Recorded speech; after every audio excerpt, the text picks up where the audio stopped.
नमस्कार, न्यूज डंका में आपका स्वागत है। शनिवार 10 अक्टूबर की सुबह नेता प्रतिपक्ष राहुल गांधी महाराष्ट्र में आए।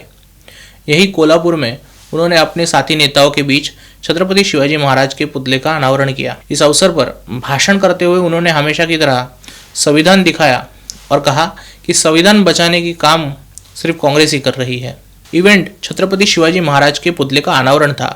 मौका देखकर राहुल गांधी ने महाराष्ट्र के राजकोट में जो पुतला गिरने की घटना हुई उसको लेकर भी महायुति सरकार पर निशाना साधा। साथ ही उन्होंने दावा भी किया कि उनकी विरोधियों की विचारधारा उन्हीं से मिलती है जिन्होंने छत्रपति शिवाजी महाराज का राज्याभिषेक होने नहीं दिया। कि आप अगर शिवाजी महाराज की मूर्ति बनाओगे तो फिर शिवाजी महाराज की विचारधारा की रक्षा करनी ही पड़ेगी, इसीलिए वो मूर्ति गिरी है, क्योंकि उनकी विचारधारा गलत है। वो सामने जाकर हाथ जोड़ते हैं और फिर 24 घंटा शिवाजी महाराज की सोच के खिलाफ काम करते हैं। आप देखिए, इनका राज अभिषेक नहीं होने दिया। इसके पीछे उनका उद्देश्य महाराष्ट्र के ब्राह्मण समुदाय को टारगेट कर जातिवाद को बढ़ावा देने का है, क्योंकि महाराष्ट्र में ब्राह्मण ब्राह्मणेतर विवाद निर्माण कर हिंदू समुदाय का विभाजन करने वालों का यह झूठ हमेशा से चलता आया है। लेकिन राहुल गांधी जी को किसी ने इस बात की जानकारी नहीं दी होगी कि छत्रपति शिवाजी महाराज का राज्याभिषेक हुआ था।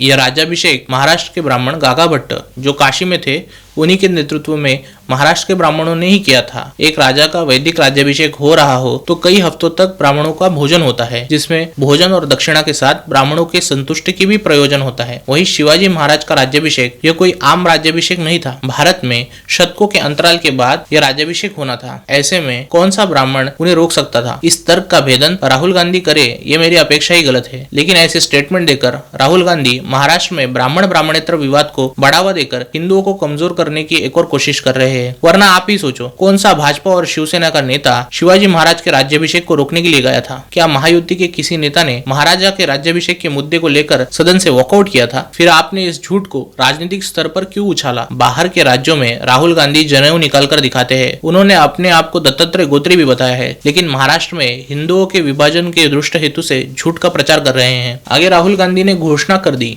छत्रपति शिवाजी महाराज के विचारों का चिन्ह जो अस्तित्व में है वो संविधान है। उन्होंने जीवन भर संघर्ष किया और उनके विचारों से ही संविधान का जन्म हुआ। छत्रपति शिवाजी महाराज, शाहू महाराज जैसे लोगों के बिना संविधान का अस्तित्व ही नहीं होता। इस बात पर मेरा यही प्रश्न है कि छत्रपति शिवाजी महाराज के विचारों से संविधान कैसे निर्मित हुआ? शिवाजी महाराज तो टोटल हिंदवी साम्राज्य बनाना चाहते थे। इस बात के कई सबूत है कि उन्होंने मंदिरों पर बनी मस्जिदों को तोड़कर हिंदुओं को उनके मंदिर वापस दिलवाए। उन्होंने अपना वैदिक पद्धति से ही राज्याभिषेक करवाया। उनके राज्य में गोहत्या की बंदी थी। ऐसे में संविधान ने उनसे क्या प्रेरणा ली?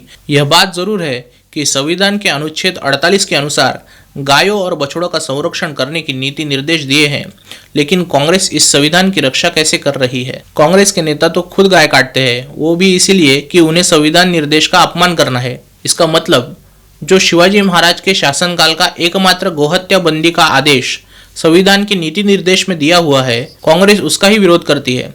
और महाराष्ट्र में आकर उनके नेता कह रहे हैं कि जो शिवाजी महाराज के विचारों पर चलते हैं। गांधी जयंती को कांग्रेस के नेतागण गांधीवादी बन जाते हैं, शिव जयंती पर शिव भक्त बन जाते हैं। गांधी जी अहिंसा प्रेमी थे, उन्हें भी गोहत्या मंजूर नहीं थी। शिवाजी महाराज धर्मनिष्ठ थे, उन्हें भी गोहत्या मंजूर नहीं थी। लेकिन गोहत्या करने वाले कांग्रेस के नेताओं को फोन कर करके गोहत्या से बचाने के लिए पकड़ी गई गायों को छुड़वाने की मांग करते हैं। कोर वोटर है उनके, कांग्रेस पर उनका तो हक बनता है। कांग्रेस न गांधी की है न शिवाजी महाराज की है, वो तो बस गोहत्या रोकी है।